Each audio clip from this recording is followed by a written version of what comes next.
Welcome back into Live Now. I'm Austin Westfall. Let's get the latest on the Russia-Ukraine war. Russian and Ukrainian officials meeting in Istanbul today for their latest round of peace talks. But it seems the two sides remain pretty far apart on lasting peace. The Ukrainian delegate who attended was quoted as saying, "We have progress on the humanitarian track with no progress on a cessation of hostilities," unquote.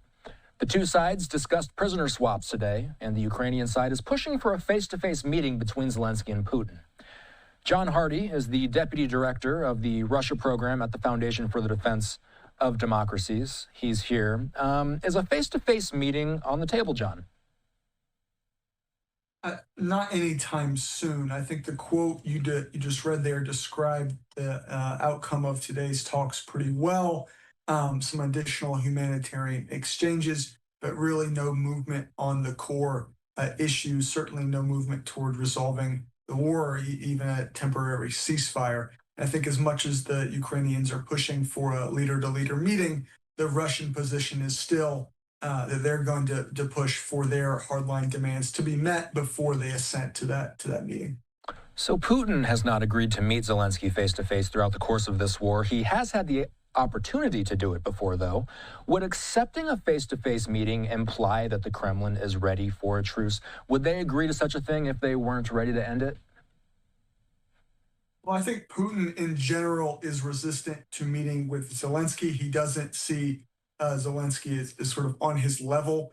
And I think he is trying to push the narrative that Zelenskyy is illegitimate and should be replaced. So he's not going to kind of confer that legitimacy on Zelenskyy by meeting with him. I think the more fundamental point right now is, the Russians, the Kremlin, that is, really has no interest in ending the war unless it means Ukrainian capitulation. So far, they are brushing off President Trump's threats of economic pressure and more weapons for the Ukrainians. So I think, unfortunately, the Ukrainians are simply going to have to really kill more Russians until Putin kind of realizes that he can't kind of push any further.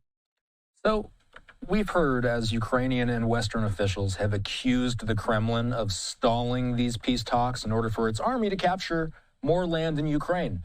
The AP, as I read it today, says that Russia currently holds about 20% of Ukraine. Is that true, John? Is Russia taking more land while these talks continue? Russians are advancing, and the rate of advance has picked up a bit since around mid-May or so.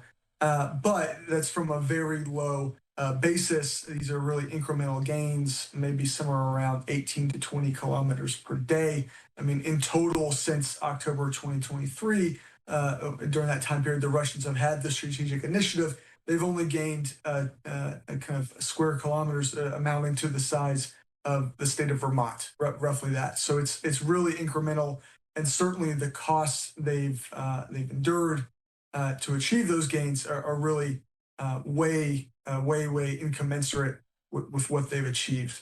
So I think the Russians will continue to push, but they really don't have much prospect for a major breakthrough. And I think as much as it might be unpleasant for Ukraine to lose some small cities near the front line that are currently almost encircled, it's not going to be something that decides the outcome of the war.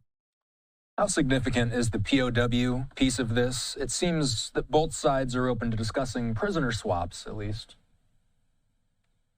Yeah, it's certainly good to see these people coming home. For the Ukrainians, these things can be a sort of confidence-building measure. But I think right now they're not really building toward anything substantial. I think Putin remains wedded to his maximalist aims, and he seems to kind of cling to the belief that he can, over time, break the Ukrainian resistance and outlast the West. I'm very confident the Ukrainians will prove him wrong, and so it's up to President Trump and other Western leaders to do their part as well. Lastly, before we go, the Wall Street Journal puts it this way. President Trump's ultimatum for Russian President Vladimir Putin is showing no signs of bringing Russia and Ukraine any closer to peace. John, is the White House putting enough pressure on the Kremlin? Is there anything more that the White House can do? I think that President Trump is going in the right direction. I think first we need to put meat on the bones of this new aid pledge for Ukraine, starting with the Patriots, and this mechanism should be kind of go broader to include other types of material as well. I think that on the economic side, a 50-day deadline was probably even a bit too generous. But now that it's set, I think that the Russians very likely will violate it. And when that time comes, the penalties need to be swift and severe. There can be no sort of allowing the Kremlin to wriggle out and kind of present some sort of bogus agreement or bogus proposal to talk, keep talking about talks to escape those economic penalties.